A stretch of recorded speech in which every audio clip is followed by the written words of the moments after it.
Muito bem, então, uma boa noite a todos vocês que estão presentes aqui para a nossa primeira aula deste curso, o Apocalipse segundo São João Apóstolo.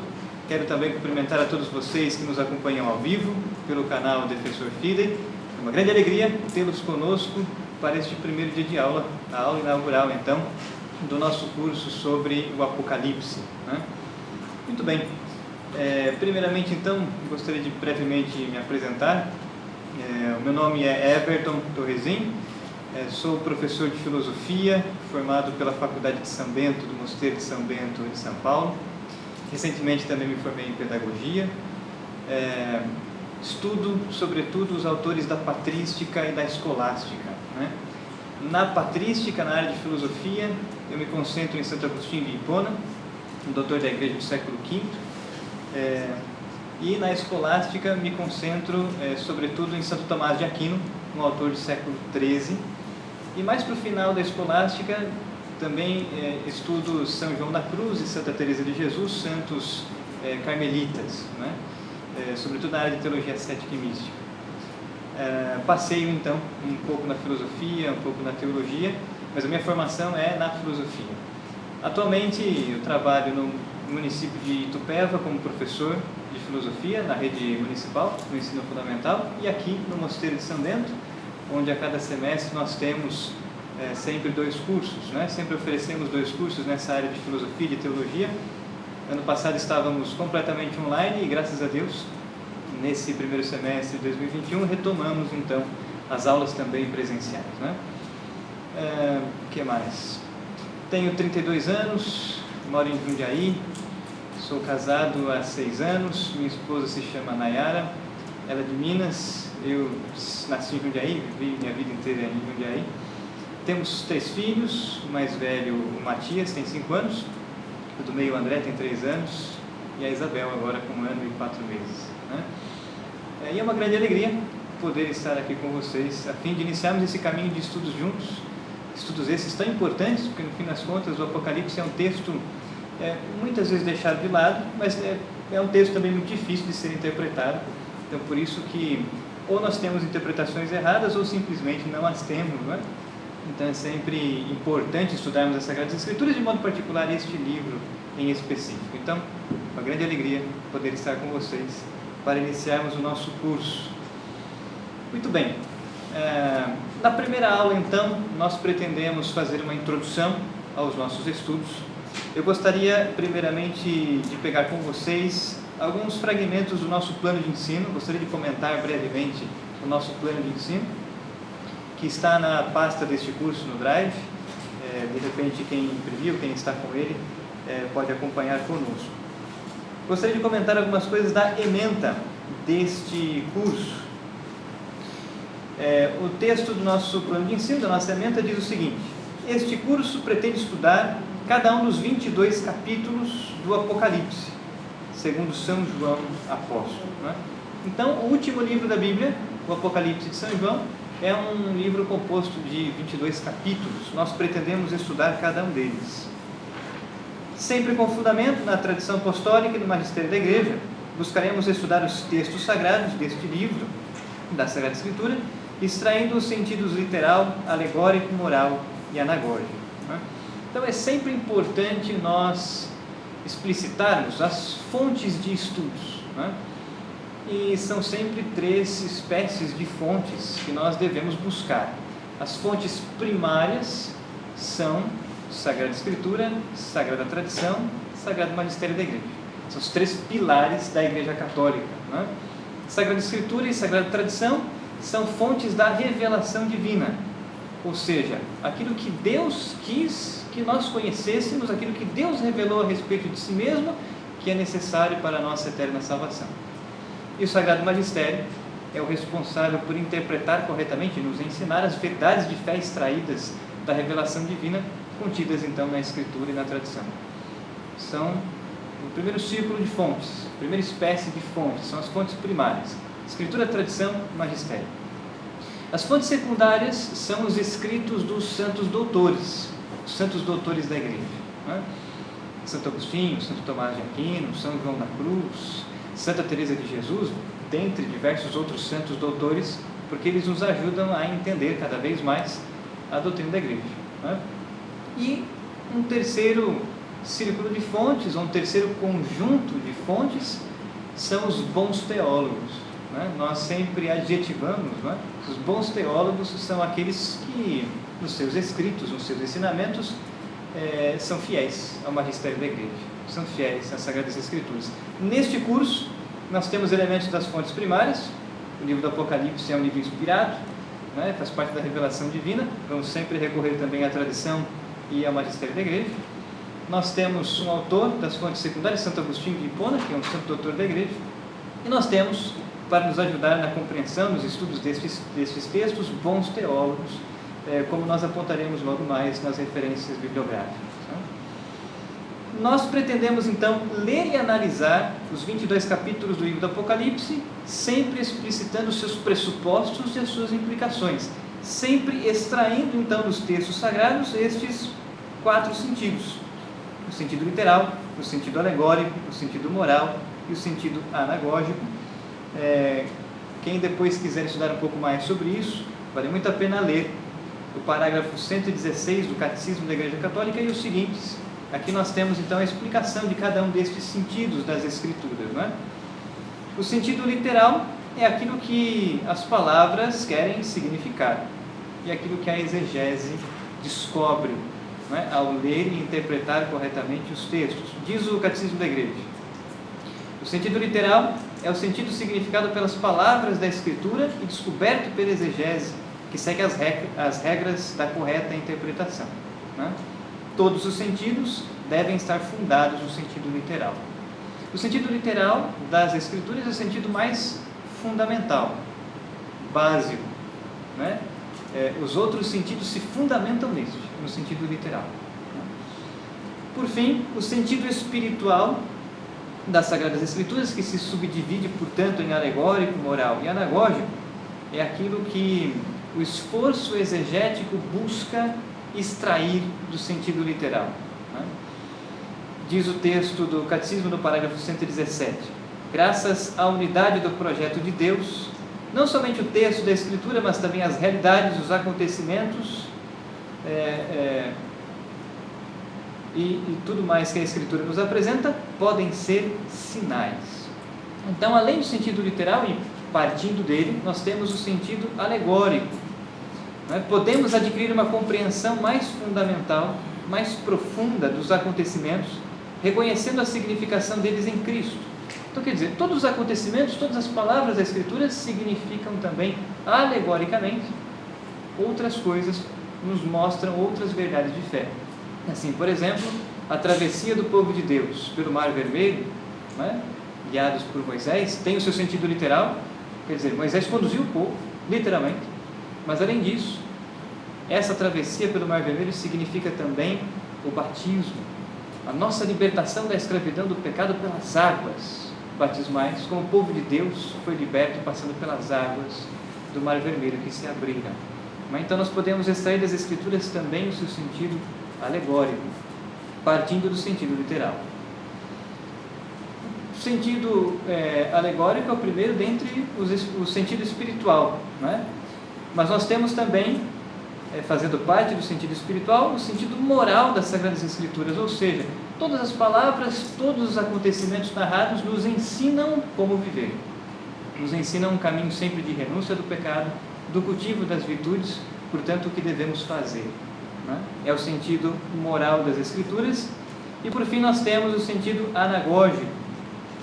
Podemos ver realidades e acontecimentos em sua significação eterna. Assim, a igreja significa e nos faz lembrar da Nova Jerusalém, né? Portanto, o céu. O sentido anagógico nos aponta para o fim último, né? A consumação da obra da criação, a consumação da obra da redenção na salvação eterna. Portanto, nós temos o sentido literal, o sentido espiritual, que se subdivide em 3: alegórico, moral e anagógico. Ou podemos falar simplesmente de 4 sentidos das Sagradas Escrituras. Pretendemos, portanto, ao longo do nosso curso, ler e analisar os 22 capítulos do Apocalipse, extraindo estes sentidos, né? O sentido literal, o sentido alegórico, o sentido moral e o sentido anagógico, sempre explicitando os seus pressupostos e as suas implicações de cada detalhe dos versículos que compõem então os 22 capítulos deste livro sagrado. Continua dizendo a ementa: para tanto, vamos usar os comentários realizados, sobretudo por Santo Agostinho, a este livro bíblico, mas também iremos recorrer às explicações contidas na Bíblia de Navarra e feitos por Scott Hahn. Então, nós teremos como auxílio para interpretar o livro do Apocalipse essas três fontes, esses três autores: Santo Agostinho, doutor da Igreja, mas também os teólogos que escreveram os comentários da Bíblia de Navarra, e Scott Hahn, no seu livro de comentários específico a este livro. Esta ementa faz eco aos objetivos, que está logo na sequência. Nós pretendemos, então, comentando um pouco do terceiro objetivo, estudar, assimilar, compreender o conteúdo dogmático presente neste livro da Sagrada Escritura. As verdades de fé reveladas por Deus e que estão aqui contidas neste livro sagrado. Interpretá-lo em conjunto com os outros textos das Sagradas Escrituras, isso também é importante. Todo livro sagrado, todo livro inspirado por Deus, todos os livros das Sagradas Escrituras precisam ser lidos e interpretados sempre em conjunto com os demais. Mas, sobretudo, o Antigo Testamento é lido à luz do Novo, e cada um dos livros do Novo Testamento são lidos e interpretados em conjunto com os demais, sobretudo os Evangelhos. O Antigo Testamento se orienta para o Novo Testamento, o Novo Testamento, em geral, se orienta para os Evangelhos. Os Evangelhos são os principais textos das Sagradas Escrituras do Novo Testamento, para nós cristãos católicos. Pois bem, tendo comentado então um pouco da ementa, eu gostaria agora de comentar brevemente a nossa bibliografia, onde estão os textos que vamos buscar para este curso. Nós temos uma bibliografia básica e uma bibliografia complementar. Na bibliografia básica está aqui a Bíblia Sagrada, segundo a tradução da Universidade de Navarra. Então nós vamos usar principalmente a Bíblia de Navarra, que é esta aqui. Vocês que nos acompanham em casa também podem vê-la. A Bíblia de Navarra ela é composta por 3 volumes. Nós temos apenas em português o Novo Testamento, por enquanto. Então, no primeiro volume nós temos os 4 Evangelhos. No segundo volume nós temos as cartas de São Paulo. No terceiro volume nós temos aqui então as epístolas, algumas epístolas de São Paulo, a carta aos Hebreus, as cartas católicas e o Apocalipse. Nós usaremos a tradução das Sagradas Escrituras de acordo com a Bíblia de Navarra. A Bíblia de Navarra, ela traz, de um lado, à esquerda, o texto em latim, da Neo Vulgata, e à direita nós temos então a tradução para o português. Originalmente a Bíblia de Navarra está em espanhol, aliás, inteira nós já a encontramos, bilíngue, latim, Neo Vulgata e espanhol.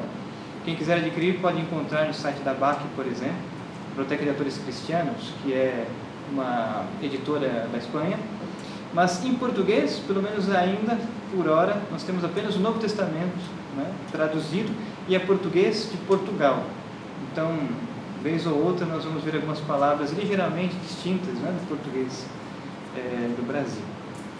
Mas ela é cheia de notas de rodapé.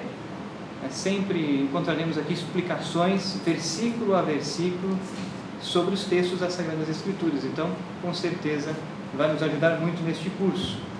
Este livro, então, está na bibliografia básica. O segundo livro que eu gostaria de indicar é justamente o comentário ao Evangelho e ao Apocalipse de São João, feitos por Santo Agostinho. Então, nós iremos usar neste curso o volume 3, o tomo 3. Este texto foi publicado aqui no Brasil pela editora Cultor. São 3 tomos, são 3 volumes. No tomo 3, nós temos então os comentários de Santo Agostinho ao Apocalipse. Faremos uso deste texto sempre nos nossos cursos.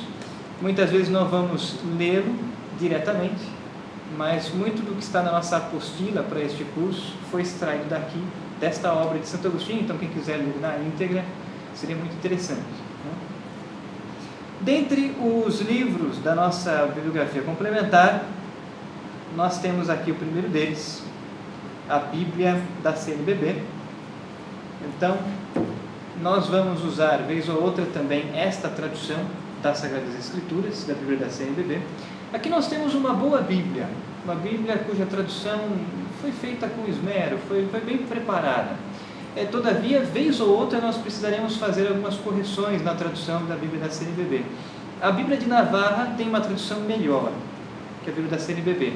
Todavia, a Bíblia da CNBB tem uma tradução melhor do que, por exemplo, a Bíblia de Jerusalém ou a Bíblia do Peregrino, que são Bíblias boas, mas precisam de mais correções do que esta. Esta também precisa, mas menos. Agora, Bíblias um pouco ruins, a Bíblia da Ave Maria, a Bíblia pastoral, infelizmente a Bíblia pastoral é um desastre, falando sinceramente. Então nós ficaremos no nosso curso com a tradução da Bíblia de Navarra e vez ou outra vamos citar a Bíblia da CNBB, inclusive para analisarmos o texto, vermos de repente algumas variações nas traduções. Isso vai ser interessante, né? É uma boa Bíblia, a Bíblia da CNBB. Pois bem, também está na nossa bibliografia complementar os textos originais, né? Então, quando nós precisarmos citar as fontes originais, nós vamos recorrer ao Novo Testamento em grego, né? A maior parte do Novo Testamento foi escrito em grego.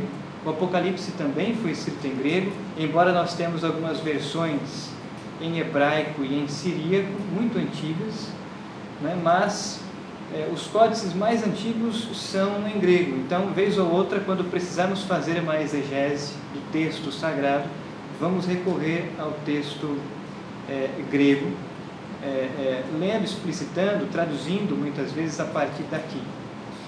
Essa é uma fonte primária das Sagradas Escrituras, né? O texto em grego, mas nós temos também a Vulgata de São Jerônimo, né?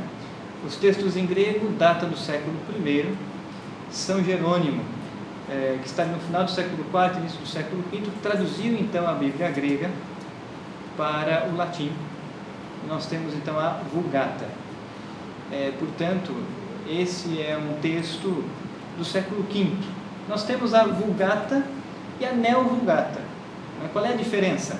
A Vulgata de São Jerônimo, ela traz um latim arcaico, um latim do século V, sem pontuação, sem letras maiúsculas, sem pontos de interrogação ou vírgulas ou pontos finais. É um texto um pouco mais difícil de ler nesse sentido. A Neo-Vulgata é praticamente o mesmo texto, algumas palavras têm breves variações, mas na Neo-Vulgata nós encontramos pontuação, vírgulas, encontramos a numeração de versículos, encontramos letras maiúsculas, então é um texto mais fácil de ler no latim. A Bíblia de Navarra traz a Neo-Vulgata. Aqui nós temos a Vulgata de São Jerônimo, né? Então, sempre que for necessário, vamos recorrer a este texto e compararmos como ele está no grego, como ele está no latim, compararmos as traduções que nós temos em português e tentarmos compreender o texto o mais próximo possível do original, né? Então, são algumas fontes importantes, interessantes, né? Esses livros estão aqui na bibliografia complementar. Eu não vou comentar todos, vou pular agora um pouco mais adiante.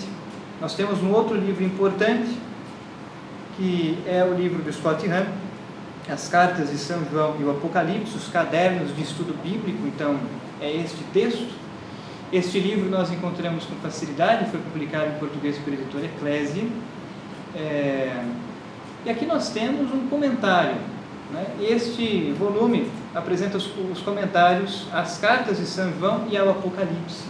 Scott Hahn não comenta versículo a versículo, mas comenta os versículos principais, né? Na apostila que nós estamos confeccionando para este curso, nós estamos extraindo diversos conteúdos daqui. Estamos extraindo o conteúdo deste livro, dos comentários da Bíblia de Navarra e de Santo Agostinho. Então, a apostila deste curso condensa e reúne 3 fontes distintas, para que possamos então comentar versículo a versículo, como é a nossa intenção, né? Mas esse é um livro importante para quem quiser também adquirir, para quem quiser estudar, né, ler rabiscar, essas coisas são importantes. Um outro livro que está na bibliografia complementar é o Denzinger, o Compêndio dos Símbolos, Definições e Declarações de Fé e Moral, que é este pequeno livro aqui. Não é? Sempre quando nós precisarmos citar o magistério da igreja distante, o magistério da igreja mais antigo, nós vamos usar este livro, esta obra. Não é? O Denzinger reúne textos do magistério da igreja ao longo de todos os séculos, desde o século I, portanto desde a era apostólica até os dias atuais. Os principais textos do magistério da igreja, no que diz respeito, não é? As definições de fé e moral, estão aqui. Portanto, será um livro muito importante. Eu digo sempre às pessoas, se nós queremos saber algo sobre a igreja, se nós queremos conhecer minimamente a igreja, nós precisamos de pelo menos 4 livros. As Sagradas Escrituras, é o primeiro deles, o Catecismo da Igreja Católica, né? O Denzinger e o Código de Direito Canônico. Né? São 4 livros básicos para quem quer conhecer minimamente a igreja, porque nem aqui no Denzinger estão todos os textos do magistério da igreja. Né? Todos os textos do magistério da igreja seria impossível colocar no livro desse, e mesmo ele sendo enorme, e as letras bem pequenas. Aqui nós temos um condensado, os textos principais, mas quem quer conhecer então minimamente a igreja, eu indicaria estes 4 livros para começar. E por último, justamente nós vamos, sempre que necessário, recorrer ao Catecismo da Igreja Católica. Este catecismo é o catecismo promulgado no pontificado de São João Paulo II, é o mais conhecido de nós, né? Mas nós não temos apenas este catecismo ao longo da história da igreja. Nós temos, por exemplo, um catecismo muito importante, que é o Catecismo do Concílio de Trento, um texto do século XVI, que foi publicado recentemente pela editora Castela, quem quiser adquirir. Uma excelente publicação, um texto bilíngue, latim e português, muito interessante.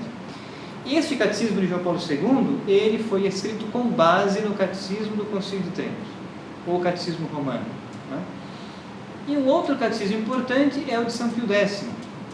O catecismo de São Pio X foi traduzido e publicado pela editora Permanência, aqui no Brasil.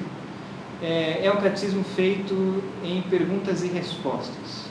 É um resumo, portanto, mas um texto excelente para quem quer se aprofundar no catecismo. Portanto, usaremos esse texto sempre que necessário. Não está na nossa bibliografia complementar, mas eu gostaria também de indicar a vocês o Compêndio do Concílio Vaticano II.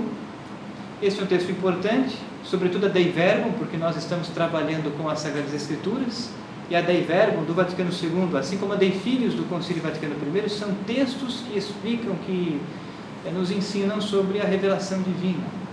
Né? Então são textos importantes também para este curso. Aqui nós temos o compêndio então do Vaticano II, nós usaremos principalmente a Dei Verbum, né, do Vaticano II. E o segundo livro que eu gostaria de indicar é este, Teologia da Perfeição Cristã, do Padre Antônio Rui Marim, um excelente teólogo que se coloca na tradição tomista. Aqui nós temos um tratado de teologia ascética e mística. Como São João recebeu revelações, né, e no seu texto contém profecias, e São João teve ao mesmo tempo revelações particulares e revelações públicas, teve ao mesmo tempo êxtases místicos e êxtases proféticos. Para explicar estas coisas nós vamos usar este livro. Então logo nas primeiras aulas nós vamos citá-lo, depois nós nos afastaremos um pouco dessa obra, mas as primeiras aulas nós vamos usar bastante este livro, que nos explica o que são essas coisas, né, necessárias para entendermos então o que se passou com a vida do apóstolo. Né? Pois bem, posto isto, nós comentamos então brevemente o nosso plano de ensino, tocamos aqui no que é principal. Uma vez então que já fizemos esse comentário, vamos adiante. Nós vamos usar agora o texto da introdução a este curso, né? A introdução à obra, ao livro sagrado do Apocalipse. Este é um texto que também está no Drive. é o texto que contém 5 páginas. Quem quiser acompanhar também, nós vamos ler e analisar brevemente algumas coisas daqui. Falemos então em caráter introdutório, façamos, portanto, uma introdução a este livro das Sagradas Escrituras. Ora, na primeira página nós temos aqui um parágrafo muito importante que nos diz o seguinte: a palavra Apocalipse tem origem no termo grego apocalipsis, cuja tradução significa revelação. Então, de fato, se nós tomarmos conosco o texto em grego do livro do Apocalipse, é isso que está dito no capítulo 1, versículo 1. Apocalipsis Iesou Christou. Então, a palavra Apocalipsis tem origem na língua grega e no texto mais antigo, no códice mais antigo deste livro das Sagradas Escrituras, que é o códice grego. Apocalipsis, escrito em grego, é esta palavra que está aqui, nesta primeira frase do nosso texto de introdução. Esta palavra, se nós a fôssemos traduzir ao pé da letra, uma tradução literal, significa revelação. Apocalipse é uma palavra que significa revelação. Revelação aqui está com R maiúsculo, porque nós temos na igreja 2 espécies de revelação.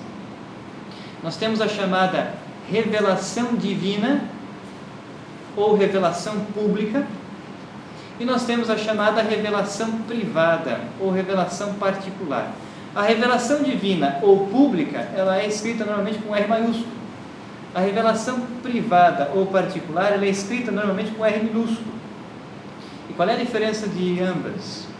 Ora, revelação divina ou revelação pública sempre é uma expressão, uma palavra usada para designar aquilo que Deus quis revelar à sua igreja, as verdades de fé que Deus quis revelar à sua igreja ao longo da história da salvação e que nos são necessárias para alcançarmos a eterna salvação. Isso é revelação divina ou revelação pública. A revelação divina, ela está contida nas Sagradas Escrituras, por escrito, e na tradição apostólica, verdades estas transmitidas oralmente. A revelação divina, portanto, ou revelação pública, acrescenta verdades reveladas por Deus. O tempo da revelação divina ou pública terminou com a morte do último apóstolo. São João, apóstolo e evangelista, foi o último dentre os 12 a morrer. Ele morre de morte natural por volta do ano 100. Alguns dizem, alguns especificam o ano 103 como ano da morte de São João apóstolo, mas os autores divergem entre si. É certo que São João nasceu por volta do ano 10 da era cristã, por volta do ano 10 depois de Cristo. Então São João teria nascido por volta de 10 anos depois do nascimento de Cristo. Alguns precisam no ano 9, alguns precisam no ano 12, mas nós não temos como precisar com tanta certeza. Por volta do ano 10. E São João teria morrido por volta do ano 100 depois de Cristo. Ele é o último apóstolo a morrer, morre de morte natural. Não foi martirizado, portanto, como todos os outros apóstolos, exceto Judas. E São João apóstolo morre em Éfeso. Isto é certo, disso nós temos certeza. São João morre em Éfeso, seu túmulo é venerado lá até hoje, por volta então do ano 100. Com a morte do último apóstolo, São João, termina então o tempo da revelação divina, de tal forma que Deus já não tem mais nada a nos dizer a nível de verdades de fé reveladas. Entende isso? Quer dizer, toda a verdade que Deus quis nos revelar para a nossa eterna salvação, Ele já o fez. Isso é revelação divina. Portanto, o tempo da revelação divina, ou pública, já acabou.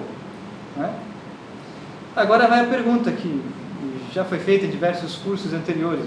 Deus revelou tudo de si? Não. Não é? Deus revelou tudo que era necessário para a nossa eterna salvação. Não é?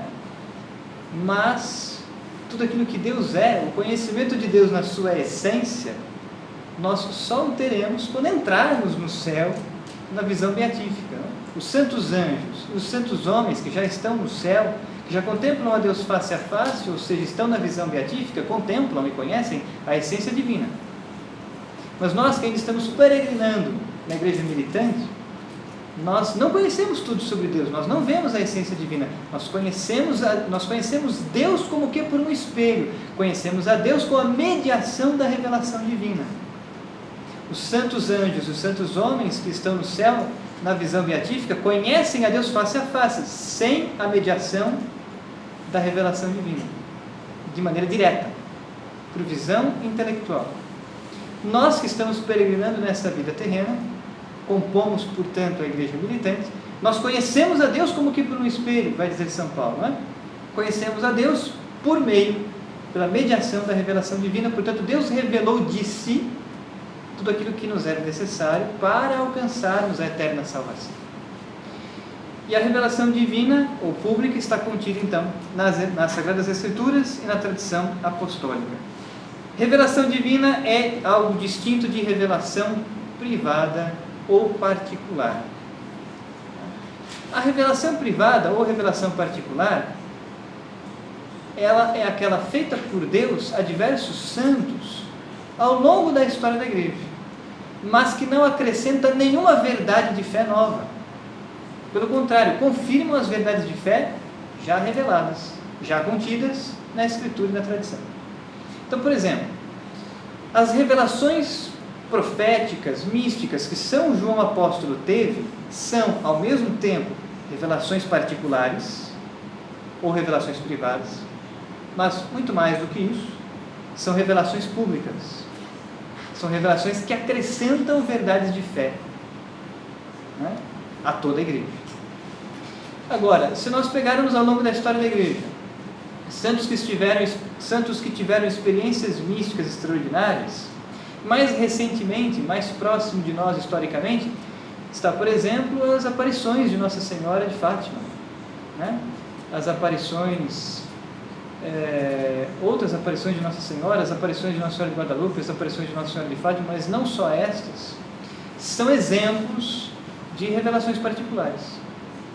Mas são revelações por meio das quais Deus, a Virgem Maria, os santos anjos, exortam o povo de Deus à conversão, uma pessoa em particular, ou um grupo de pessoas, ou mesmo toda a igreja, mas não acrescentam verdades de fé novas.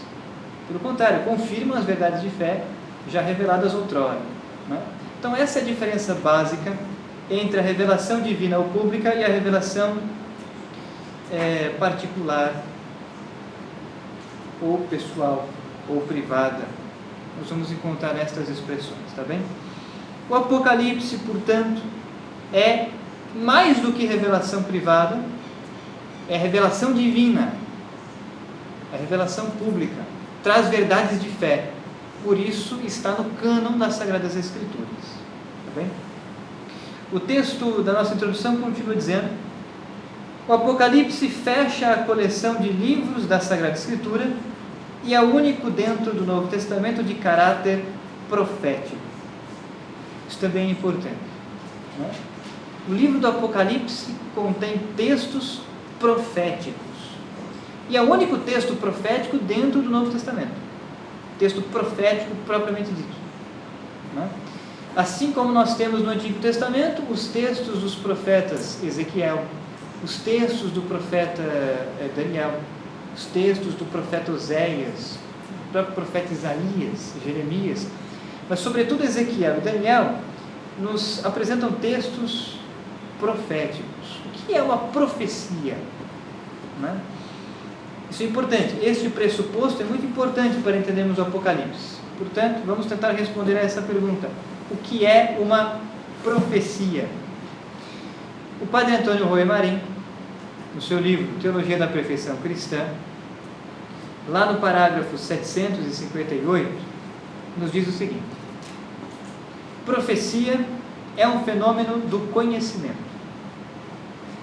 Profecia é, portanto, aquilo que nós chamamos na teologia de graça gratis date. O que é isso? É a graça dada de graça. Essa seria a tradução da frase latina. É a graça dada por Deus sem pressupor a graça santificante. A graça gratis date é dada por Deus a quem Ele quer dar, é um carisma. Diferentemente, são os dons ordinários do Espírito Santo que pressupõem a graça santificante. As graças gratis date não pressupõem necessariamente que o sujeito esteja na graça santificante. Assim, Saulo, a caminho de Damasco, não é? Recebeu de Deus uma revelação. Ouviu Cristo. Viu Cristo. Não é? E literalmente cai do cavalo de duas formas. Não é?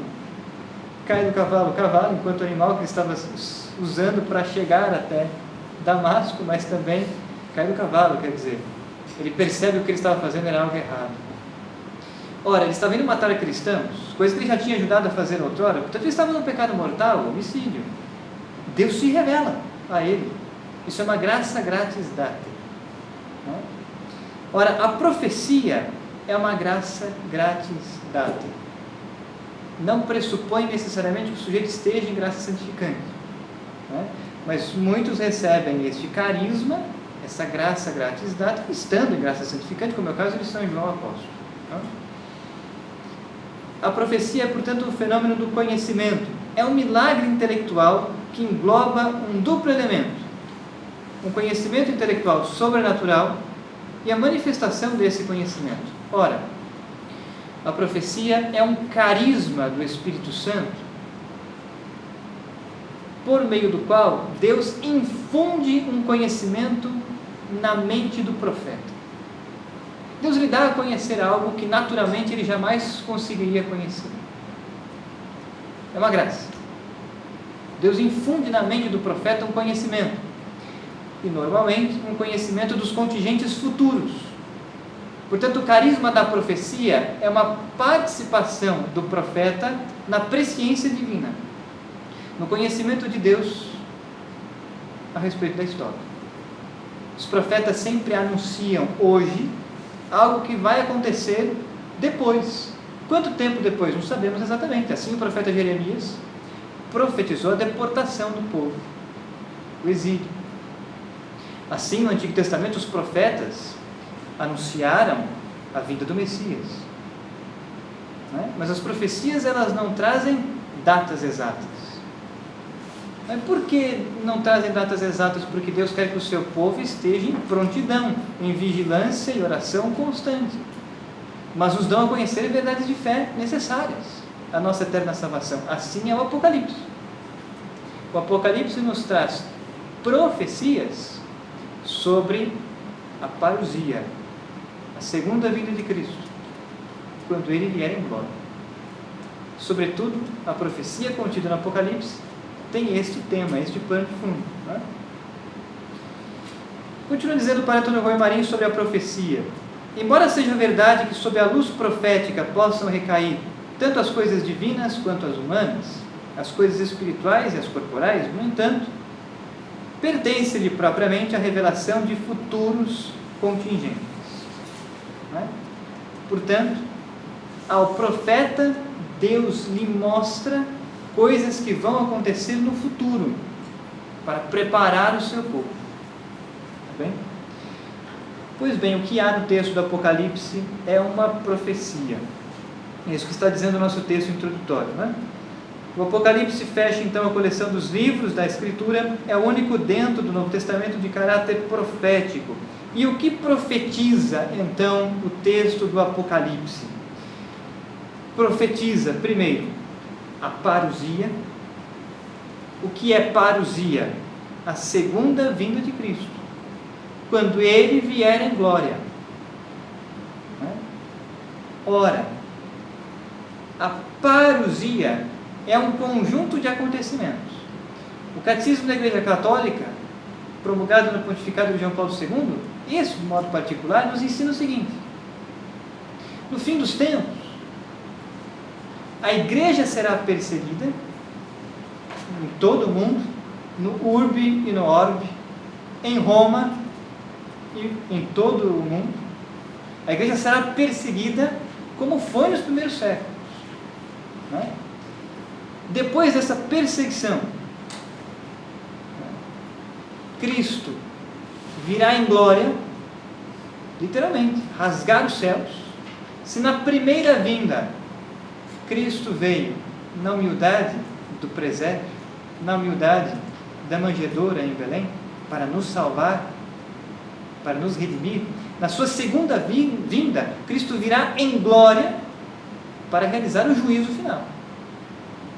Não é? Então, quer dizer, veremos os céus se abrirem, veremos Cristo vir em glória, todos ressuscitaremos, né? Os que estiverem vivos neste instante ressuscitarão, né? Mas todos os que morreram ressuscitarão. E interessante, os que morreram e as almas estão no céu, os santos, os que morreram e as almas estão no inferno, os réprobos, todos ressuscitarão. Né? E Cristo então julgará. Este é o juízo final. Cristo detém então o poder judicial. Né? Cristo julgará, portanto, a todos. Os santos ressuscitarão com corpo e alma gloriosos, né? Para entrar nos novos céus e na nova terra. Né?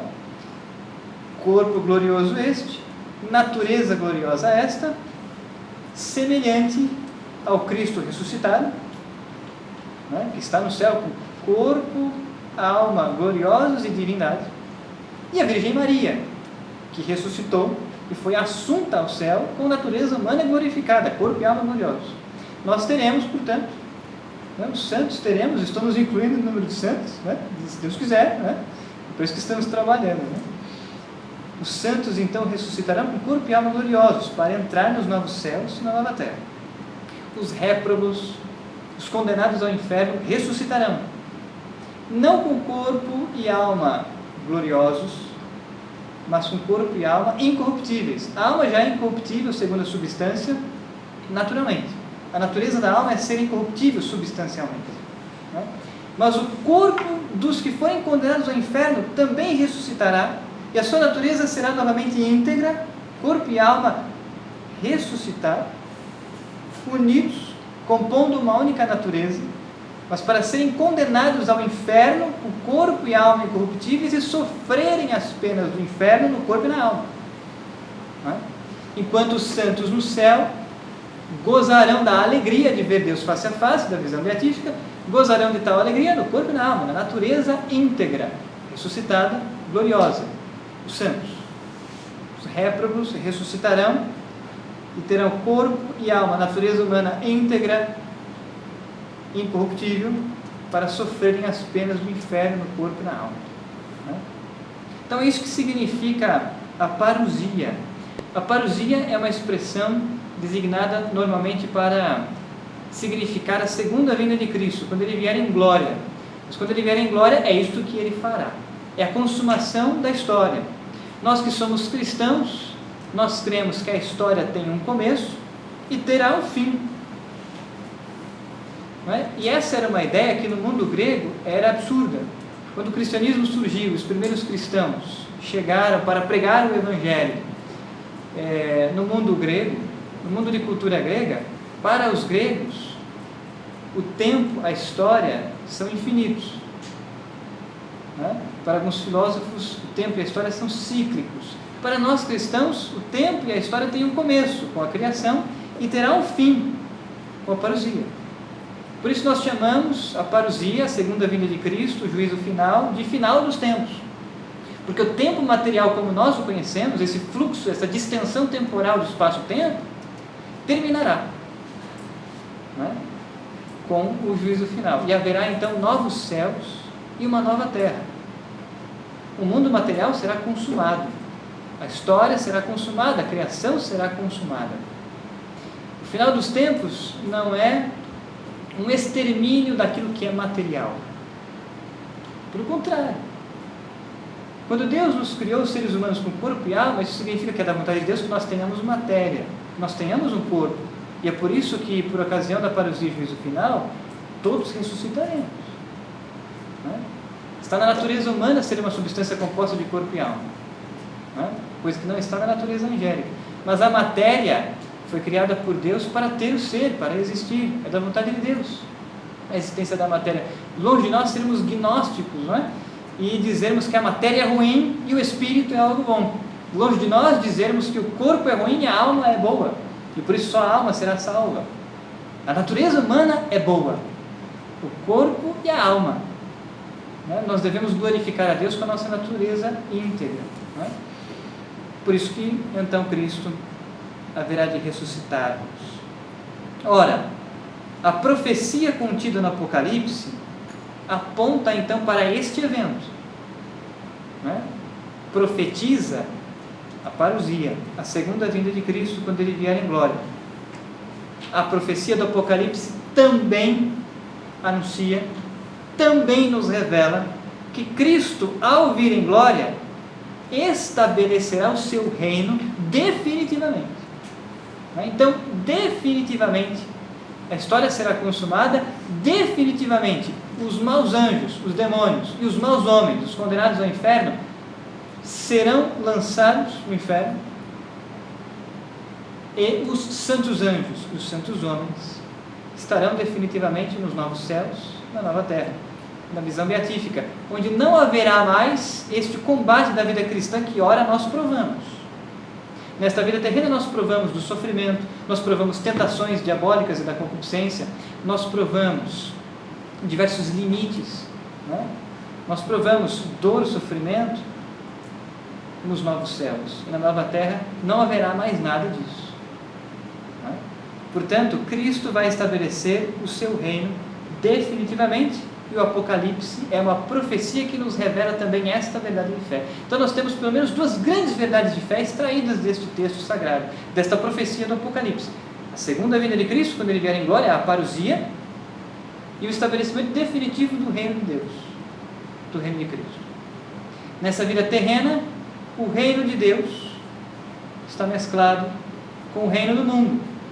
Assim, Santo Agostinho, ao escrever a sua grande obra, A Cidade de Deus, nos ensina que a cidade de Deus vive nesta vida terrena, neste mundo temporal, juntamente com a cidade do demônio, ou a cidade terrena.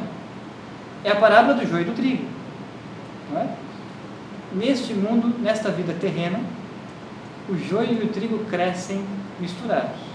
Mas como o próprio Cristo também profetiza no Evangelho, Ele há de vir, não é? Para separar o trigo, recolhendo no celeiro e queimar o joio. O que isso significa? O juízo final.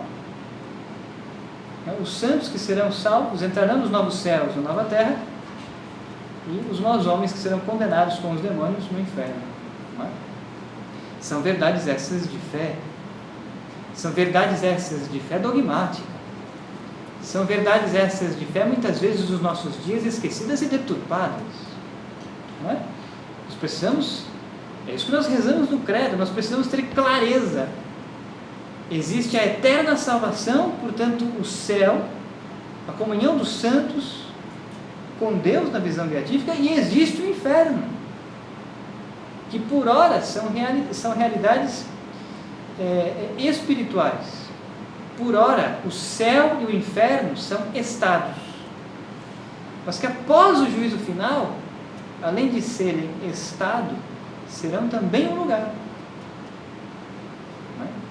Porque no fim das contas, o céu, Deus fará novos céus, uma nova terra, e os santos entrarão nestes novos céus, nessa nova terra, um corpo e alma gloriosos, matéria, será um lugar. Por ora é apenas um estado, mas após o juízo final será também um lugar. O inferno é a mesma coisa. Não é?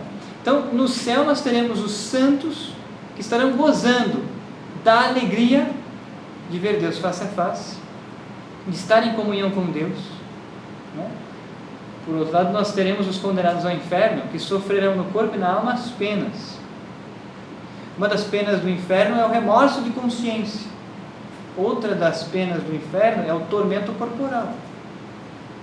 Um desses tormentos corporais é o fogo. Então imagine você, nessa vida terrena, se nós colocamos o dedo no fogo, dói, vai doer, claro, vai queimar, mas vai chegar uma hora que vai parar de doer. Por quê? Porque o dedo acabou. Nosso corpo é mutável e corruptível quanto à substância.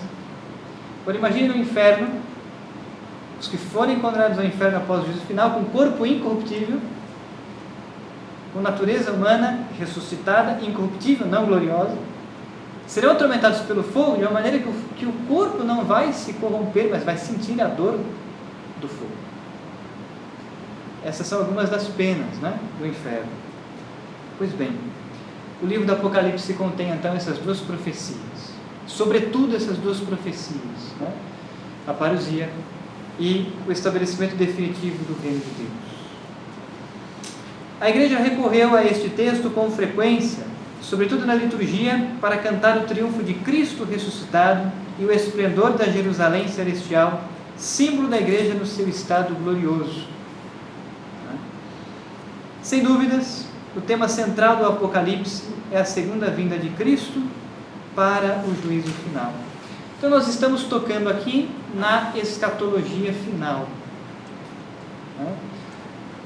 A escatologia é um dos ramos da teologia católica.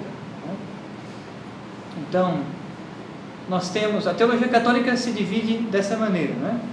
Nós temos, dentro da teologia católica, um primeiro ramo que é a teologia dogmática, e um segundo ramo que é a teologia especulativa. A teologia dogmática são as verdades de fé certas, que a Igreja Católica tem por certas, e que o magistério da Igreja já se pronunciou, são os dogmas. São as verdades de fé das quais nós não temos dúvida alguma. Então, o primeiro ramo, a teologia dogmática. O segundo ramo é a teologia especulativa.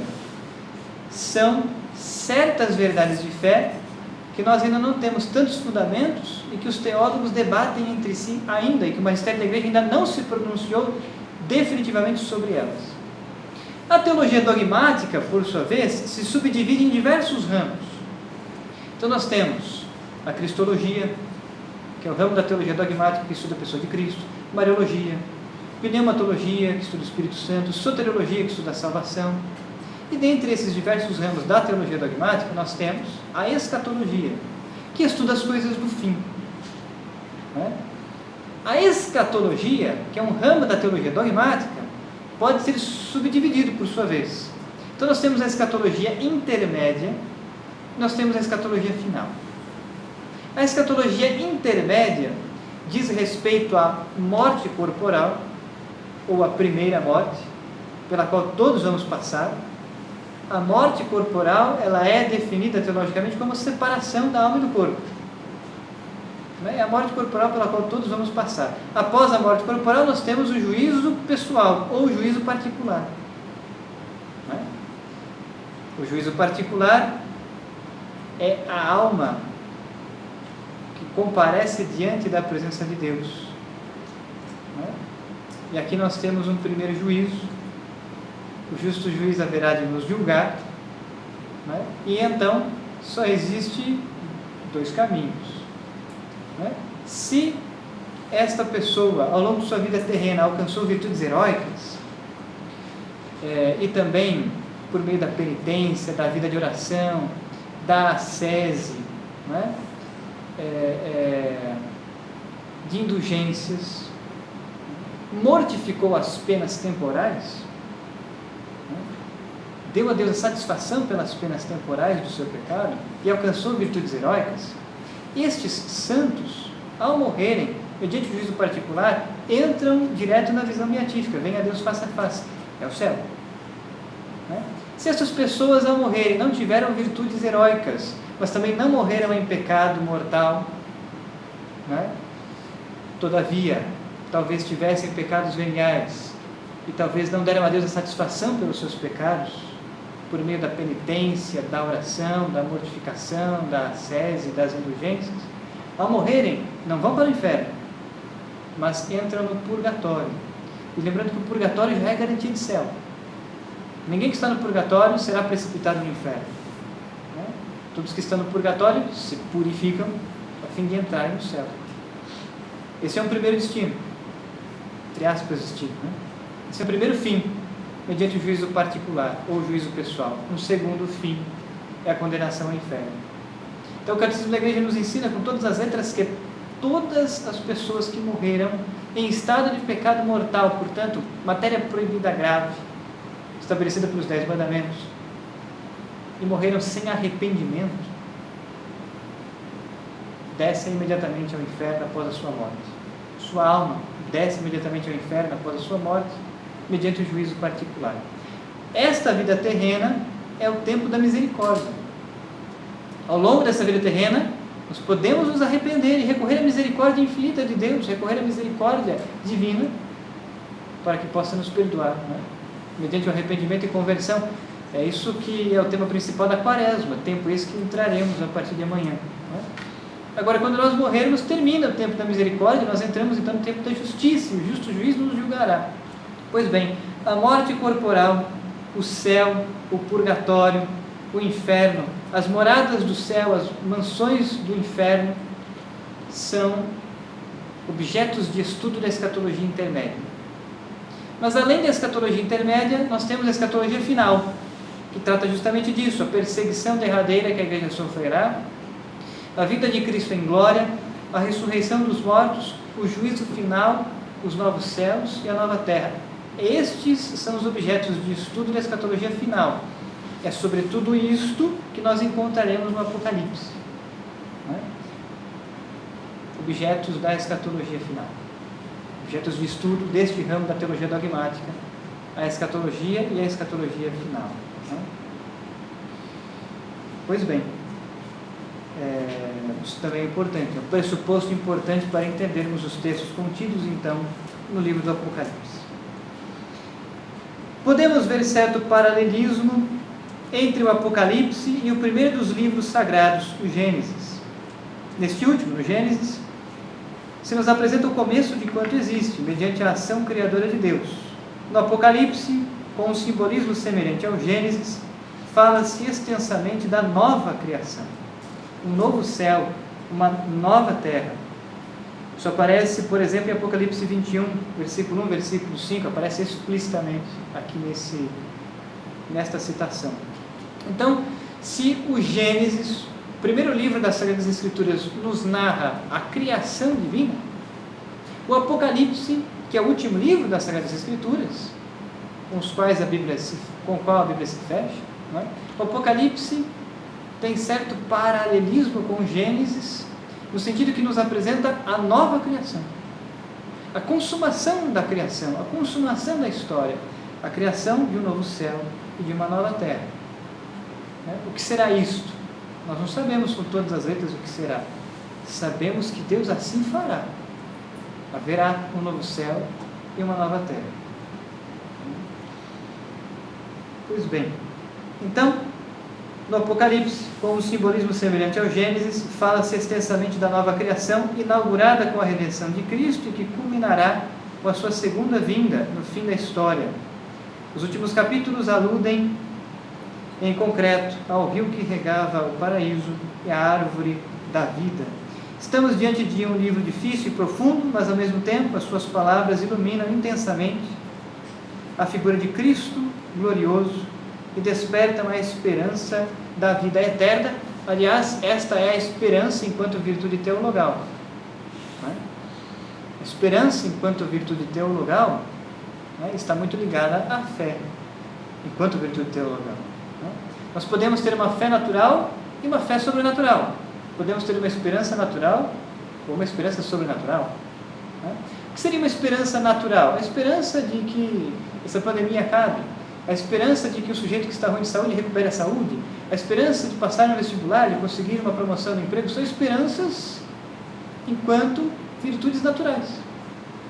Agora, a esperança enquanto virtude teologal, ou seja, a esperança enquanto virtude sobrenatural, pressupõe a graça divina.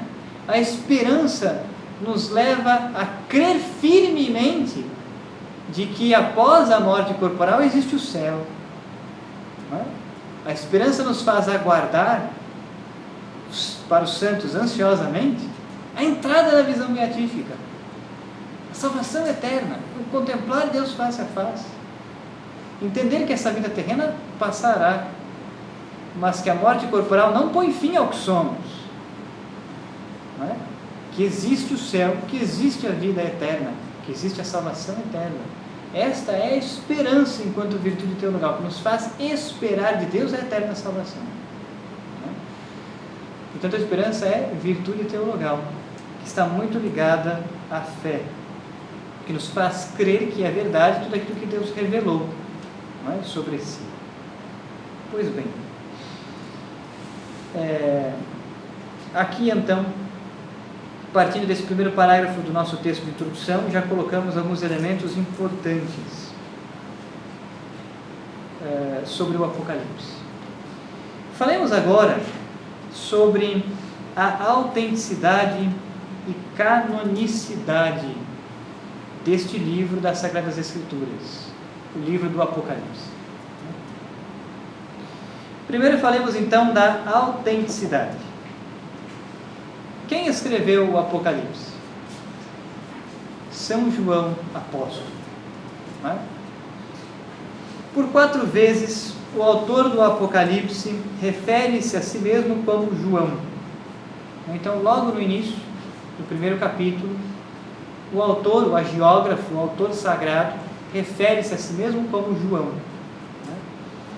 Ele afirma viver na ilha de Patmos, onde recebeu visões divinas, acompanhadas de instruções de como registrá-las em um livro. A tradição cristã, em geral, o identifica como o apóstolo João, filho de Zebedeu e o famoso autor do Evangelho e das cartas de São João. Então veja, com base na própria Sagrada Escritura, mas também com base na tradição da igreja, tradição está escrito aqui com T maiúsculo, nós estamos falando da tradição da igreja, estamos falando da tradição apostólica. Com base nestas fontes, nós podemos afirmar que o autor do texto do Apocalipse foi São João Apóstolo, o mesmo que escreveu o 4º Evangelho, o mesmo que escreveu as cartas de São João. Não é? Portanto, o último dos apóstolos, o último dos 12 apóstolos de Cristo a morrer, não é? São João Apóstolo. Ora, São João afirma sobre si que viveu na ilha de Patmos. Não é? Quem está com o mapa que nós colocamos no Drive, este mapa aqui, que também vai junto nas primeiras páginas da apostila, pode ver onde fica a ilha de Patmos. Não é? Ora, a ilha de Patmos está ao sul da ilha de Samos, onde viveu Pitágoras, né? Pitágoras de Samos. Não é? A ilha de Patmos está mais distante do continente, está ao sul de Samos, praticamente ao sul de Samos, a oeste de Mileto, cidade litorânea na qual viveu Tales de Mileto. Tanto Tales de Mileto quanto Pitágoras de Samos são filósofos pré-socráticos. Né? Um pouco mais distante está ali a ilha de Rhodes, onde viveu Andrônico de Rhodes, o primeiro editor das obras de Aristóteles. Então nós estamos aqui no mundo helênico. Né? Claro que neste tempo, no século I, este território todo fazia parte do Império Romano. Mas é um território de cultura helênica, ou seja, cultura grega, que pertence ao Império Romano, e o Império Romano, nestes tempos em que viveu São João, o século I, o Império Romano fez da ilha de Patmos uma prisão. Então a ilha de Patmos era uma prisão, para onde eram deportados os criminosos.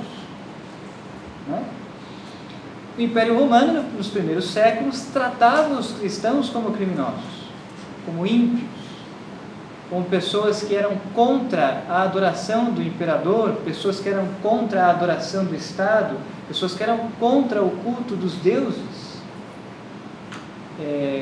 greco-romanos, criminosos. Por isso que, nos tempos do imperador Domiciano, provavelmente, São João foi então deportado, foi mandado para a ilha de Patmos como prisioneiro. Isso tudo o autor sagrado do livro do Apocalipse, São João Apóstolo, afirma de si mesmo, né? Refere-se a si como João, afirma viver na ilha de Patmos e afirma ter recebido de Deus visões divinas acompanhadas de instruções de como realizá-las, de como registrá-las, em um livro. Isso está, por exemplo, no versículo 11 do capítulo 1, né, do Apocalipse. Então, se nós tomarmos aqui o texto sagrado, no versículo 11, um pouco antes, até desde o versículo 9, eu, João, vosso irmão e companheiro na tribulação, na realeza e na paciência, encontrava-me na ilha de Patmos por causa da palavra de Deus e do testemunho de Jesus. O próprio autor sagrado diz isso de si mesmo. O próprio apóstolo João diz isso a respeito de si mesmo. Só que ele usa o verbo no passado. Encontrava-me na ilha de Patmos. Então, nós sabemos que São João Apóstolo recebeu de Deus as revelações do Apocalipse estando preso na ilha de Patmos. Mas nós não sabemos com certeza se ele escreve o que ele recebeu de revelação. Nós não sabemos se ele escreve o texto do Apocalipse estando nesta ilha ou após a sua libertação, quando retorna a Éfeso, lugar, cidade onde vai morrer. Provavelmente São João Apóstolo tenha sido libertado do seu cárcere em Patmos por volta do ano 98. Né? Por volta, não dá para precisar dessas coisas, mas com certeza nós sabemos que ele recebeu a revelação profética do Apocalipse estando preso, estando no cárcere da ilha de Patmos, mas nós não sabemos se ele escreveu estando ainda preso ou depois da sua libertação. Se ele escreveu este texto do Apocalipse ainda na ilha de Patmos, ainda preso, esse texto seria provavelmente anterior ao ano 98. Se ele escreveu o texto do Apocalipse depois da sua libertação, quando retorna a Éfeso, cidade onde vai morrer por volta do ano 100, por volta do ano 103, quando teria provavelmente aproximadamente 90 anos de idade, se ele escreveu o texto do Apocalipse depois da libertação, esse texto é posterior ao ano 98. Né? Talvez ele tenha escrito a próprio punho, ou talvez ele tenha ditado esse texto aos cristãos de Éfeso. Né? Então, o verbo no passado, encontrava-me recluso, nos faz entender, alguns exegetas fazem esta interpretação, esta hermenêutica, encontrava-me. Então, ele está escrevendo do passado, de algo que aconteceu no passado, quando ele se encontrava na ilha de Patmos. Então, alguns exegetas preferem afirmar que provavelmente o texto do Apocalipse foi escrito depois da sua libertação, estando ele já em Éfeso. Né? Éfeso fica a nordeste, né, da ilha de Patmos, para quem está com o mapa, um pouco distante.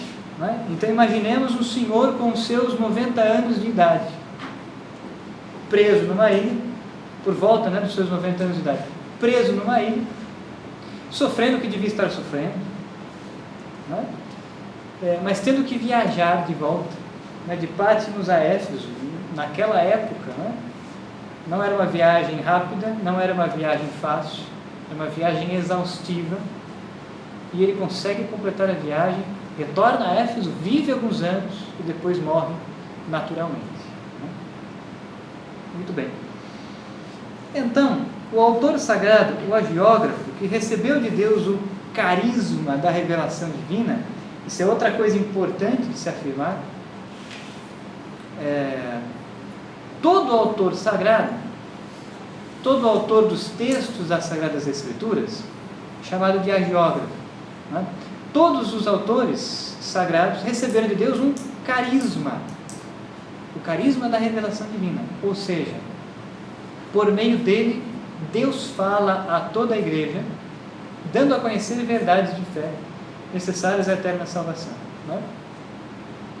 São João, portanto, afirma de si, e deixa isso por escrito no Apocalipse, o seu nome, que esteve na ilha de Patmos, onde recebeu visões divinas acompanhadas de locuções, instruções de como registrá-las em um livro. Então, o que aconteceu com São João apóstolo na ilha de Patmos?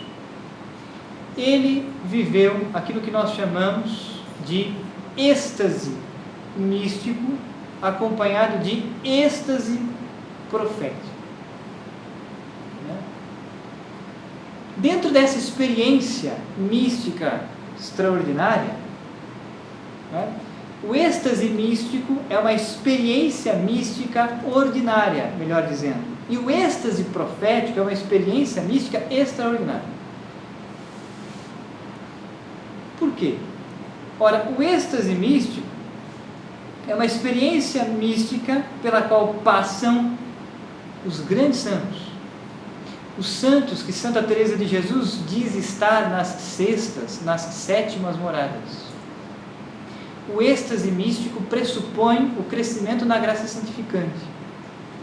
Pressupõe, portanto, o crescimento no grau de caridade para com Deus, na graça, na virtude e no mérito. Pressupõe uma comunhão com Deus profunda e muito grande. É o que São João com certeza tinha. O êxtase profético é uma graça gratis date, e que não pressupõe necessariamente a graça santificante, embora possa ser dado a quem está na graça santificante e muito amadurecido na graça santificante, num grau de caridade muito intenso. É o caso de São João. Não é? No caso de Saulo, o êxtase profético, a graça gratis date, o dom místico extraordinário, foi dado fora da graça santificante. Não é? No caso de São João Apóstolo, as duas coisas acontecem simultaneamente.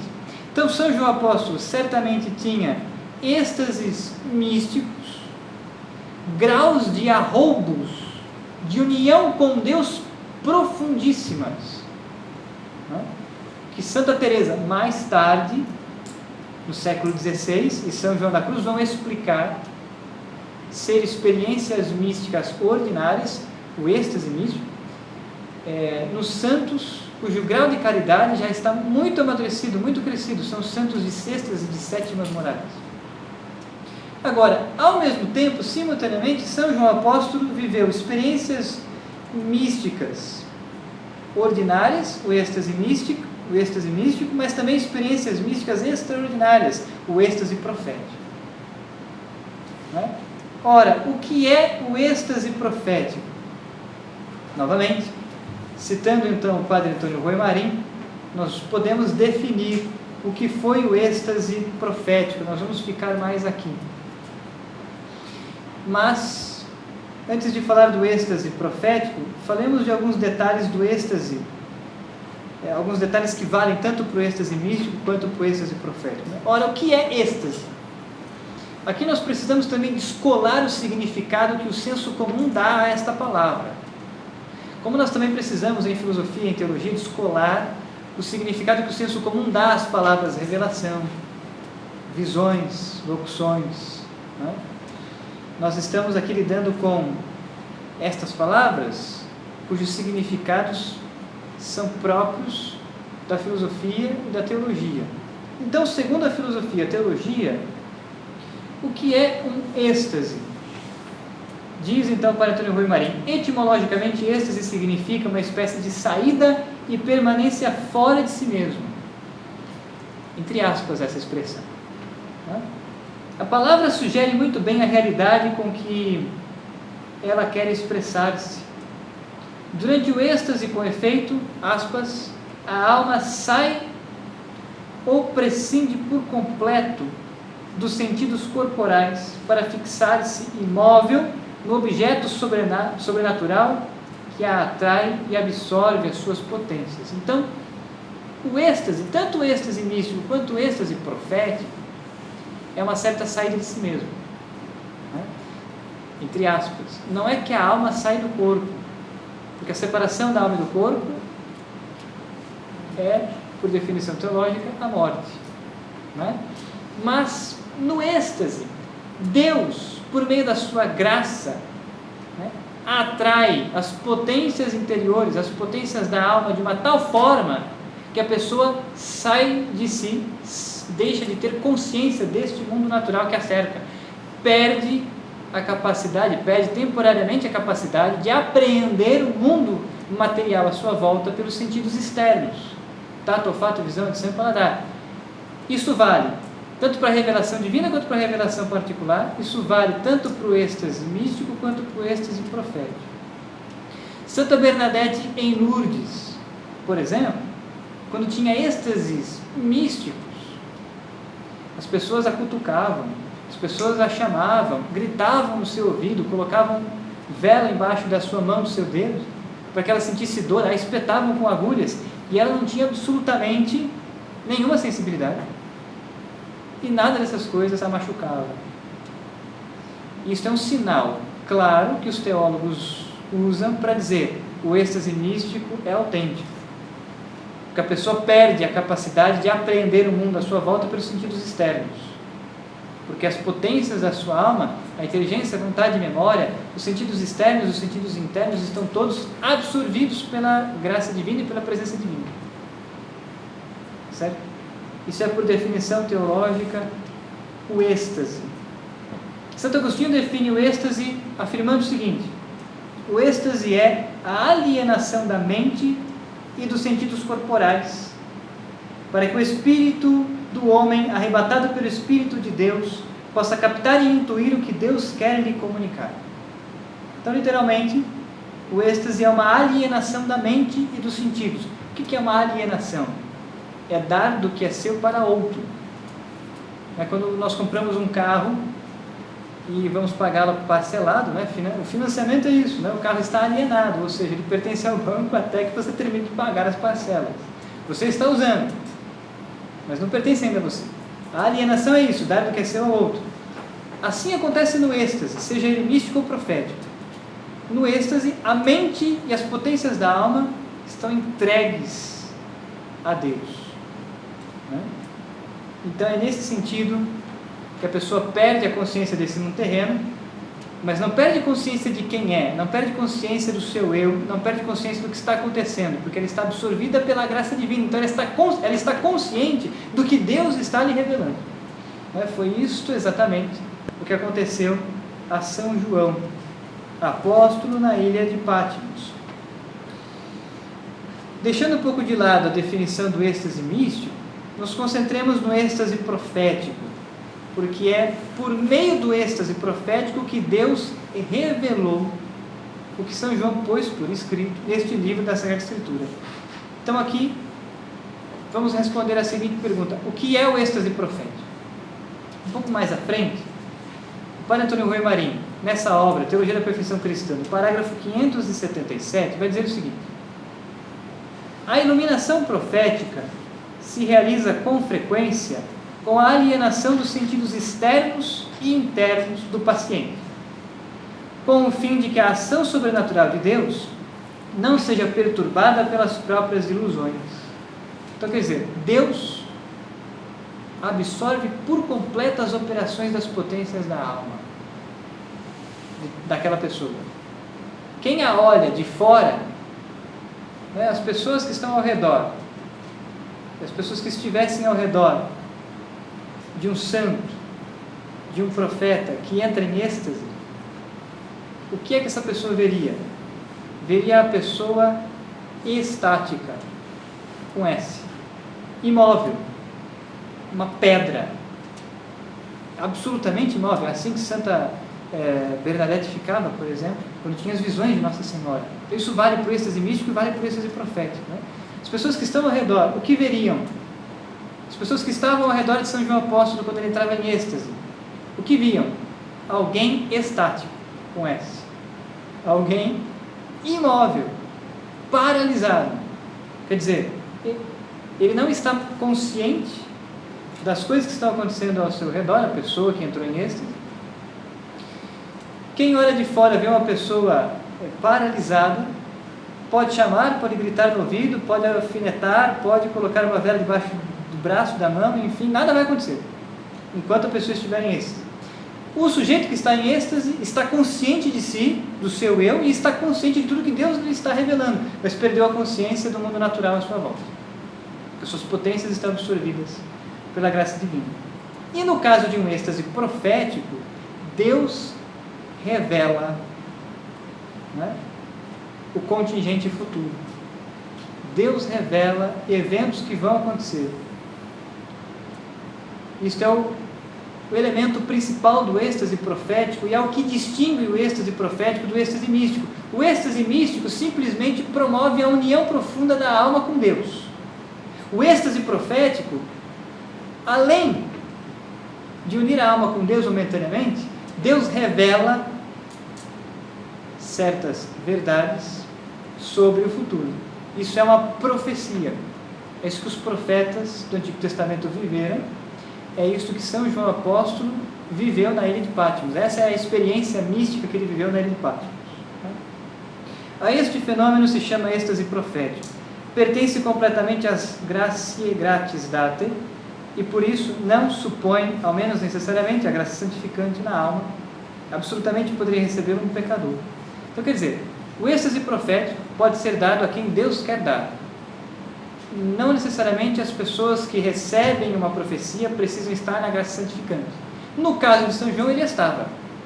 Certamente estava. E num grau elevadíssimo da graça santificante, porque nós podemos crescer na graça, na virtude e no mérito, podemos crescer no grau de caridade para com Deus. São João tinha não só êxtases proféticos, mas êxtases místicos. Portanto, a união de sua alma com Deus era profundíssima. É aquilo que Santa Teresa de Ávila vai chamar de matrimônio espiritual. É o grau de união da alma com Deus, o máximo que nós podemos alcançar nessa vida terrena. Este êxtase tem uma missão puramente iluminadora do entendimento, porém não afeta a vontade. Então, quer dizer, o êxtase profético atinge sobretudo a potência da inteligência, que é uma potência superior da alma. Atinge a inteligência porque Deus revela verdades de fé sobre os contingentes futuros. Isto é então uma profecia. Esta foi a experiência que São João Apóstolo viveu então na ilha de Patmos. Recebeu de Deus a graça do êxtase místico, simultaneamente ao êxtase profético.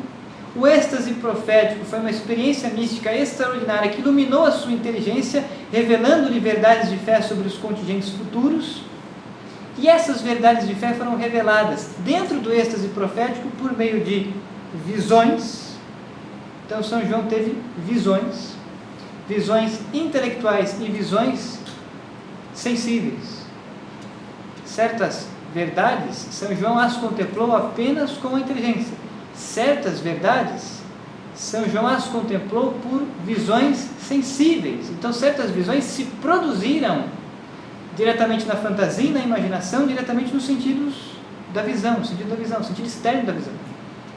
Então, literalmente, ele viu, teve visões de certos elementos, teve visões de coisas materiais e imateriais, coisas sensíveis, corporais e intelectuais. Mas estas visões foram acompanhadas de locuções. Então Deus lhe falou diretamente à inteligência, diretamente à imaginação e à fantasia, diretamente ao sentido externo da visão. Ora uma coisa, ora outra. Visões, locuções, instruções de como registrar tudo aquilo que ele viu em um livro. Ora, a tradição cristã, então, em geral, o identifica como o apóstolo João, filho de Zebedeu, o famoso autor do Evangelho e das cartas de São João. Pois bem, nós cremos, então,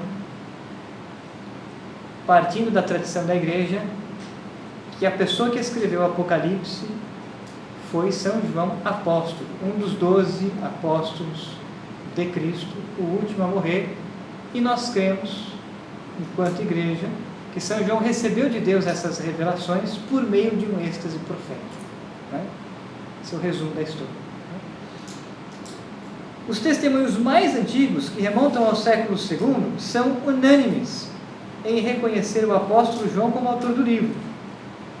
Então, quer dizer, para afirmar que São João é o autor do livro do Apocalipse, nós temos as fontes primárias, a própria Escritura, ele se chama de João, escreve a sua condição, mas nós temos a tradição da igreja, os relatos orais que foram transmitidos de um apóstolo ao outro, né, de um bispo ao outro ao longo da história da igreja.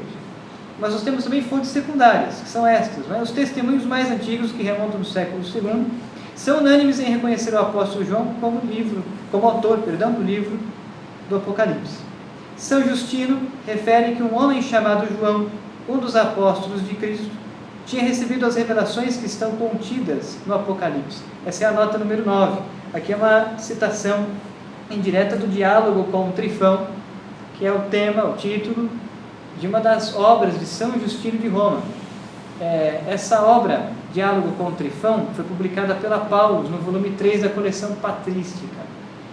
Se nós quisermos ler esse texto, nós podemos pegar aqui o parágrafo 81 do Diálogo com Trifão, é um texto do século II, e São Justino está dizendo o seguinte, eu vou ler o parágrafo lá pela metade, então depois de ele já ter dito diversas coisas, ele afirma: além disso, houve entre nós um homem chamado João, um dos apóstolos de Cristo, que numa revelação que lhe foi feita, profetizou que os que tiverem acreditado em nosso Cristo passarão 1000 anos em Jerusalém.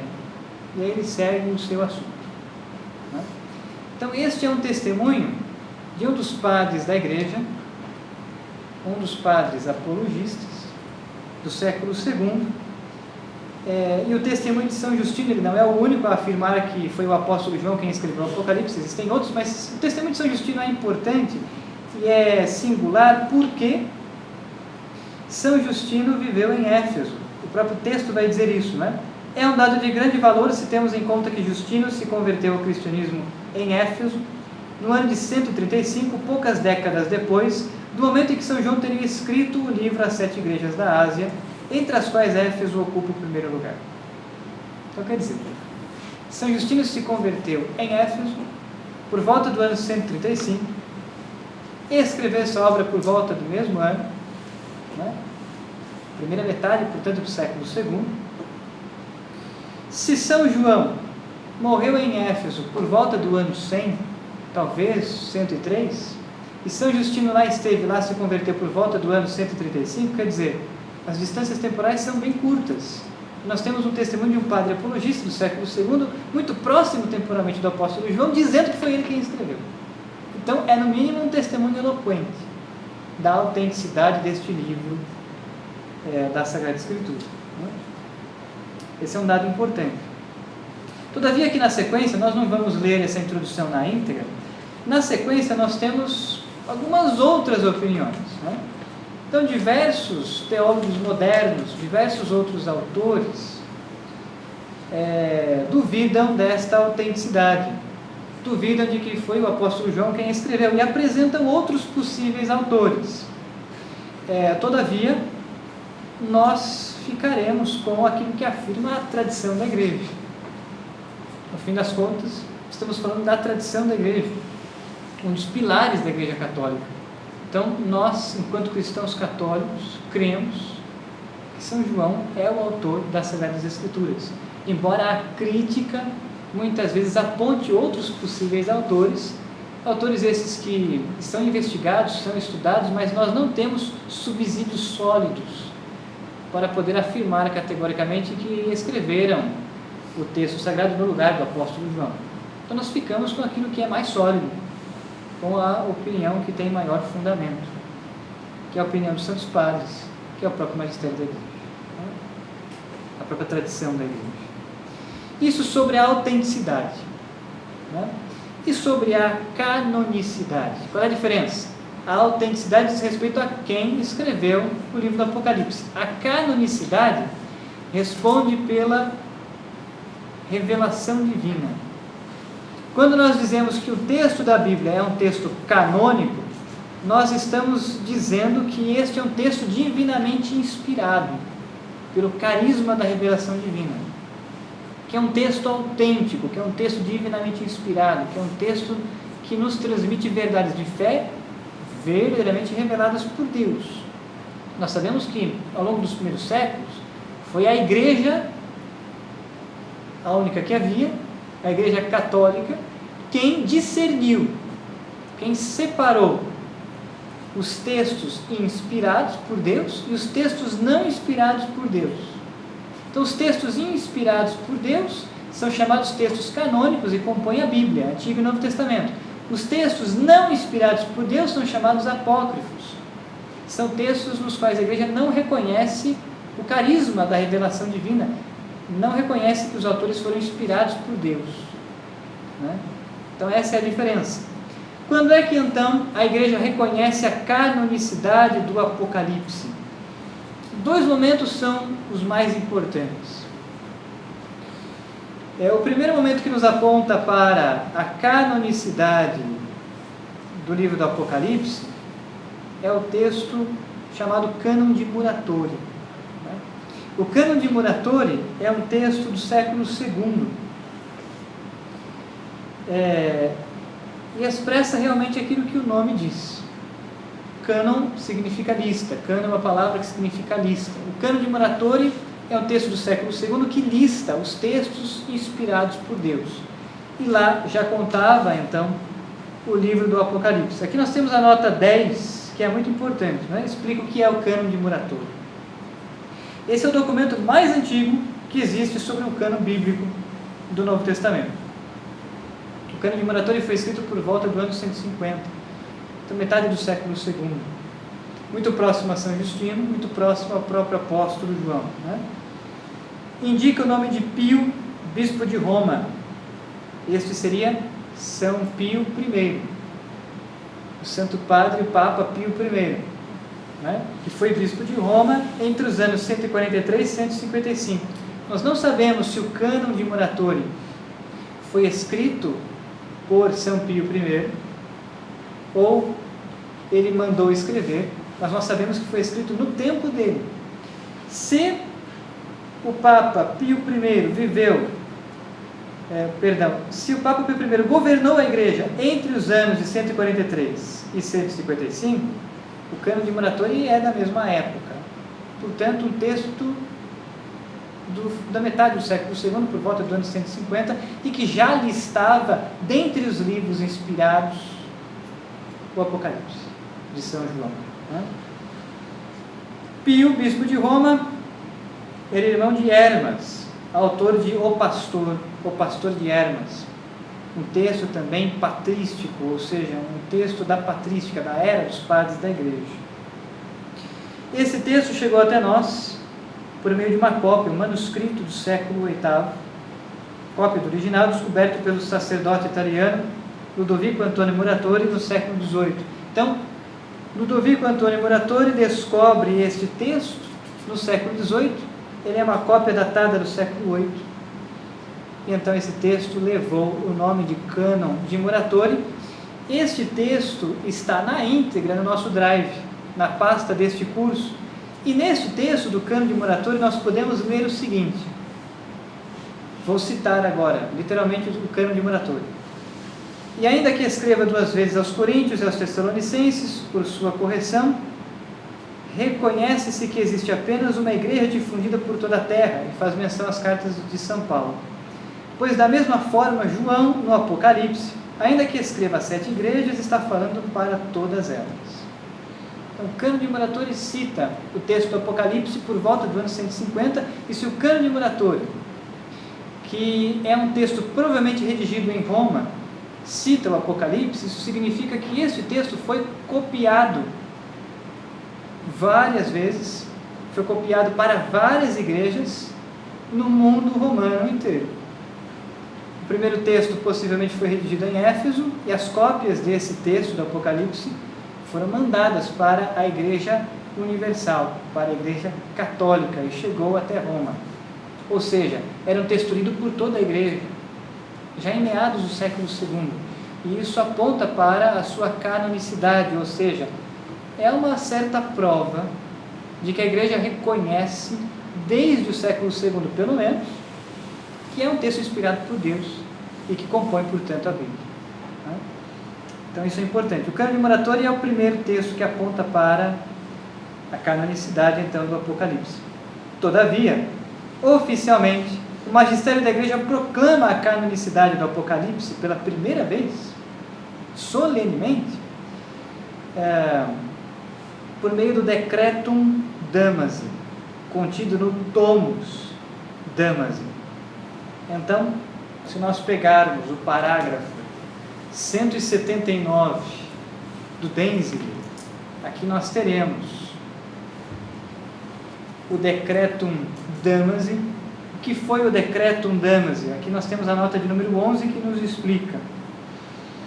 O Decretum Damasi fazia parte dos textos redigidos pelo Sínodo de Roma. O Sínodo de Roma foi realizado no ano de 382. Então nós estamos falando aqui da segunda metade do século IV. Né? É neste ano que o magistério da Igreja proclama oficialmente um primeiro cânon das Sagradas Escrituras e, portanto, reconhece oficialmente o Apocalipse e os demais como textos inspirados por Deus, como fontes da revelação divina. Né? Então aqui é uma declaração oficial do magistério da Igreja. O cânon de Muratori, nós não sabemos se foi uma declaração oficial do magistério da Igreja, nós sabemos que foi escrito em meados do século II, provavelmente em Roma. Né? A primeira manifestação oficial do magistério da Igreja reconhecendo o Apocalipse como texto canônico inspirado está aqui, no ano de 382. No texto do Decretum Damasi, que foi redigido pelo Sínodo de Roma. O pontificado do Santo Padre, o Papa Damaso I, que dá nome aos textos, né, o Decretum Damasi, o Papa Damaso I foi eleito dia 1º de outubro de 366 e o fim do seu pontificado, sua morte, aconteceu no dia 11 de dezembro de 384. Portanto, em 382, ele promulga esse decreto, reconhece oficialmente o Apocalipse e os demais textos como inspirados por Deus. Curiosidade, foi dentro do seu pontificado que ocorreu também o Concílio de Constantinopla I, que durou de maio a 30 de julho de 381. O Papa São Damaso I foi um Papa muito importante na história da Igreja, porque muitos problemas de fé e moral e muitas dúvidas foram sanadas no seu pontificado. Ele é um Papa muito importante para a história da Igreja, né, nestes tempos. E aqui então nós podemos ler no parágrafo 179, lá pelas tantas, o Decretum Damasi vai dizer que reconhece como canônico o livro do Apocalipse. Apenas um livro do Apocalipse, o de João. É isso que está contido aqui no Decretum Damasi. Ou seja, o magistério da Igreja não reconheceu como canônico inspirado os outros apocalipses que existiam e que existem, são os textos apócrifos. Existem outros apocalipses que são considerados apócrifos, não são reconhecidos pela Igreja como revelação divina. Tá bem? Apenas este foi então reconhecido. Muito bem. Nós então vamos terminar a aula de hoje por aqui. Nosso tempo já vai avançar. Nós iremos abrir agora espaço para possíveis perguntas, comentários que existem. Na próxima aula, nós vamos terminar essa introdução. Né? Então, nós vamos ler e analisar mais alguns recortes aqui dessa pequena apostila de introdução. Nós não vamos lê-la na íntegra, vamos extrair daqui algumas coisas que são principais. Na próxima aula, então, vamos falar sobre o lugar e a data de composição, os destinatários e finalidade e o gênero literário deste livro. E já na próxima aula nós vamos começar a leitura e a análise do capítulo 1 do Apocalipse. Nós temos então mais 19 aulas. O texto do Apocalipse, embora contenha 22 capítulos, os capítulos são mais curtos do que o Evangelho de São João, por exemplo. Então, nós conseguiremos dar conta tranquilamente do tempo que temos. Nós pretendemos fazer isso, ler e analisar na íntegra o texto de cada um dos 22 capítulos, versículo a versículo. explicitando os pressupostos e as implicações, extraindo o conteúdo dogmático, profético do texto sagrado. Tá bem? Então, na próxima aula nós vamos terminar essa introdução, ainda falando de coisas importantes sobre o Apocalipse, e já entraremos na análise do texto do capítulo 1. Então, quem quiser, quem puder trazer a apostila que nós estamos preparando, nós vamos usar bastante coisas dali. Quem quiser adiantar a leitura durante a semana e trazer dúvidas para as próximas aulas, por conta da nossa transmissão, que eu acho que caiu, nós vamos sempre reservar um momento final para perguntas. Então, quem tiver alguma pergunta, alguma dúvida, pode fazê-la. Eu vou repetir a pergunta para quem nos acompanha ao vivo poder escutar, e aí então nós respondemos e sanamos as nossas dúvidas. A aula sempre vai ir até mais ou menos, sempre nós vamos levar a aula até mais ou menos 21h15, 21h10, 21h15, e depois nós reservaremos um tempo para responder as perguntas. Tá bem? Então, se alguém tiver alguma pergunta, fale agora, o cara se nós sempre, então, deixaremos esse tempo para isso. Tá bem? Fiquem à vontade. Né? Quem não tiver perguntas, pode anotá-las, aí podem estudá-las para a próxima aula. Um outro aviso importante. Então, Paulo pediu desculpas por não poder estar presente hoje e recepcioná-los, mas ele estará semana que vem. E a partir da semana que vem nós teremos aqui também um café, uma bolachinha, vamos confraternizarmos depois da aula, quem quiser. Né? Então será muito bem-vindo para esse momento de confraternização. Tá bem?